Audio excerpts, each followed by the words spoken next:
അട്ടപ്പാടിയിലുള്ള ഗോത്രവൈദ്യത്തെക്കുറിച്ചാണ് ഞങ്ങളിപ്പോൾ സിനിമ ചെയ്യാൻ docufiction movie ചെയ്യാൻ പോകുന്നത്.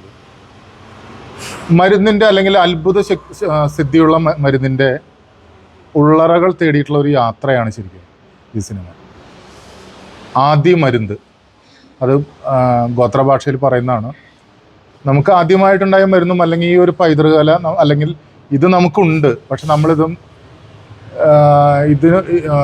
ഇതിനെ നമ്മൾ സംരക്ഷിക്കേണ്ടത് നമ്മളുടെ ചുമതല കൂടിയാണ്. അപ്പോൾ അതിലേക്കുള്ള ഒരു യാത്രയാണ് ഈ സിനിമ, ഡോക്യുഫിക്ഷൻ മൂവി. ഇതിനെക്കുറിച്ചുള്ള ഒരു 5 വർഷത്തോളമായിട്ടുള്ള എൻ്റെ റിസർച്ച് ഉണ്ട്. അട്ടപ്പാടിയിൽ തന്നെ 3 ഗോത്രഭാഷകളിൽ ഫിലിമ എനിക്ക് ചെയ്യാനായി. ഇരുള ഭാഷയിൽ, കുറുമ്പ ഭാഷയിൽ, മുടുക ഭാഷയിൽ. ഇനി എന്തെന്നുള്ളത് നോക്കുമ്പോഴാണ് അവിടുത്തെ ഈ വൈദ്യത്തെക്കുറിച്ച് പുറം ലോകം ഇതുവരെ ശരിക്കും അറിഞ്ഞിട്ടില്ല. സൈലന്റ് വാലി മലനിരയുടെ താഴ്വാരത്തിൽ ചിണ്ടക്കി എന്ന് പറഞ്ഞൊരു പ്രദേശമുണ്ട്. അവിടെ കോൺസെൻട്രേറ്റ് ചെയ്തിട്ടുകൊണ്ടാണ് നമ്മൾ ഈ സിനിമ, ഈ ഡോക്യുഫിക്ഷൻ മൂവി ചെയ്യുന്നത്. അപ്പോൾ ഈ ഒരു ആശയം ഞാൻ സാമിയായിട്ട് ഡിസ്കസ് ചെയ്തപ്പോൾ സാമി പൂർണ്ണ സമ്മതത്തോട് കൂടിയിട്ട്, കാരണം എപ്പോഴും ഇതൊരു പരീക്ഷണമായിട്ടുള്ളൊരു സിനിമ തന്നെയായിരിക്കും, അല്ലെങ്കിൽ ഇത് ഭയങ്കരമായിട്ട് കൊമേഴ്സ്യലായിട്ട് അങ്ങനെയുള്ള എലമെൻസ് ഒന്നും ഇല്ലാത്തത്. പക്ഷേ ഇത് ലോകത്തിന് മുന്നിലേക്ക് എത്തിക്കണമെന്ന് നിർബന്ധം എന്നേക്കാൾ കൂടുതൽ സാമിക്കായിരുന്നു. സാമിയുടെ ഒരു അനുഗ്രഹത്തോടെ, അല്ലെങ്കിൽ സായി സഞ്ജീവനി ട്രസ്റ്റാണ് ഇത് നിർമ്മിക്കുന്നത്. അട്ടപ്പാടിയിലാണ് പൂർണ്ണമായിട്ടും ഇതിൻ്റെ ഷൂട്ടിംഗ്. സാമി അതിനെക്കുറിച്ചിട്ടൊന്ന് കഴിഞ്ഞ 10-25 വർഷമായിട്ട് സമൂഹത്തിൽ പ്രവർത്തിക്കുന്ന ഒരു പ്രസ്ഥാനമാണ് സായി സഞ്ജീവനി.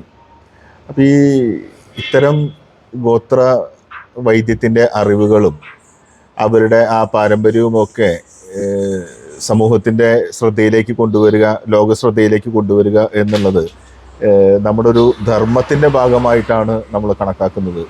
ഇപ്പോൾ കഴിഞ്ഞ 2 ഗിന്നസ് റെക്കോർഡുകൾ നേടിയിട്ടുള്ള, അതുപോലെ തന്നെ ഓസ്കാർ നോമിനേഷൻ ലഭിച്ചിട്ടുള്ള സിനിമകളൊക്കെ ചെയ്തിട്ടുള്ള വിജീഷ് മണിയുടെ ഈ ശ്രമം തീർച്ചയായിട്ടും നമ്മൾ സപ്പോർട്ട് ചെയ്യേണ്ടതാണ് എന്ന ഉത്തമ ബോധ്യത്തോടു കൂടിയിട്ടാണ്, ഇതൊരു കമേഴ്സ്യൽ സിനിമയല്ല എന്ന് അറിഞ്ഞിട്ട് കൂടി നമ്മൾ അതിനെ സപ്പോർട്ട് ചെയ്യുന്നത്. കാരണം എന്താ വെച്ചെങ്കിൽ ഇത് നമ്മുടെ ഒരു മനുഷ്യധർമ്മത്തിൻ്റെ ഭാഗമാണ് ഈ പൈതൃകമായിട്ടുള്ള അറിവുകൾ ലോക ശ്രദ്ധയിലേക്ക്, അന്താരാഷ്ട്ര നിലവാരത്തിലേക്ക് എത്തിക്കുക എന്നുള്ളത്.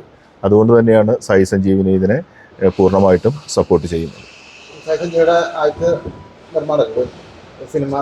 സിനിമ എന്നുള്ള രീതിയിലായിട്ട് നിർമ്മാണം.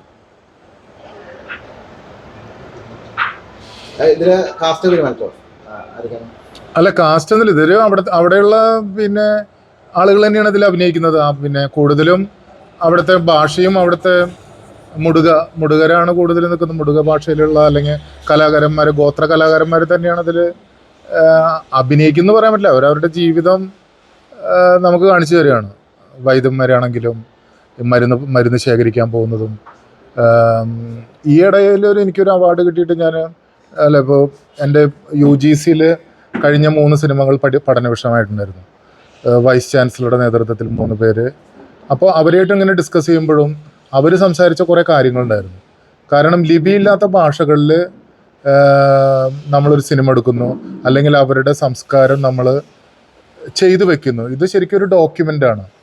കാരണം നാളെ ഈ ഭാഷകളോ ഈ കൾച്ചറോ ഒന്നോ ചിലപ്പോൾ ഉണ്ടാവുന്ന നമുക്കത് ഉണ്ടാകാൻ വളരെ സാധ്യത കുറവാണ്. പക്ഷെ അതൊക്കെ നമുക്കൊരു ഇനി വരുന്ന തലമുറയ്ക്ക് നമ്മളുടെ പൈതൃകങ്ങൾ അല്ലെങ്കിൽ ഇങ്ങനെയൊക്കെ ഉണ്ടായിരുന്നു. അല്ലെങ്കിൽ ഇപ്പം നമുക്കറിയാം, ഇപ്പോൾ ക്യാൻസറിനുള്ള മരുന്ന് അല്ലെങ്കിൽ വാക്സിൻ ഇപ്പോൾ മിനിഞ്ഞാന്നാണ് റഷ്യ കണ്ടുപിടിച്ചു എന്ന് പറയുന്നത്. അതിനേക്കാളൊക്കെ മുൻപ് ഇതിൻ്റെ മരുന്നുകൾ നമ്മൾക്കുണ്ട്.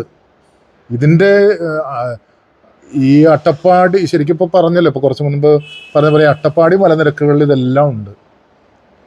അത് നമ്മൾ മനസ്സിലാവുന്ന രീതിയിൽ എല്ലാവരിലേക്കും ലോകത്തിലേക്ക് എത്തിക്കുക എന്നുള്ളതാണ് ആഗ്രഹം. അപ്പം ഒരുപാട് ഫെസ്റ്റിവലുകളിലേക്കും ഇതിലേക്കൊക്കെ പോവും. ആ സമയത്ത് എങ്ങനെ അറിയിക്കാൻ പറ്റും എന്നുള്ള ധാരണയിലാണ് ഞങ്ങൾ ചെയ്യുന്നത്. കാരണം നമ്മുടെ അനുഭവത്തിൽ തന്നെ ഈ ആധുനിക വൈദ്യശാസ്ത്രം എഴുതി തള്ളിയിട്ടുള്ള ഒട്ടേറെ രോഗികൾക്ക് ചില റെമഡീസ് ഈ അട്ടപ്പാടിയുടെ വൈദ്യന്മാരിൽ നിന്ന് ലഭിച്ചിട്ടുണ്ട്. അങ്ങനെ ഒട്ടേറെ പേര് ജീവിതത്തിലേക്ക് തിരിച്ചു വന്ന അനുഭവങ്ങൾ നമുക്കുണ്ട്. അപ്പോൾ സത്യത്തിൽ അത് നമ്മുടെ പൈതൃകമാണ്, നമ്മുടെ പൈതൃകമായിട്ടുള്ള അറിവുകളാണ്. ഇത് ലോകത്തിൻ്റെ മുന്നിൽ എത്തിക്കുക എന്നുള്ളത് വലിയൊരു കാര്യമാണ്. അത് നമ്മൾ ഓരോരുത്തരും ചെയ്യേണ്ടതാണ്. യെസ്.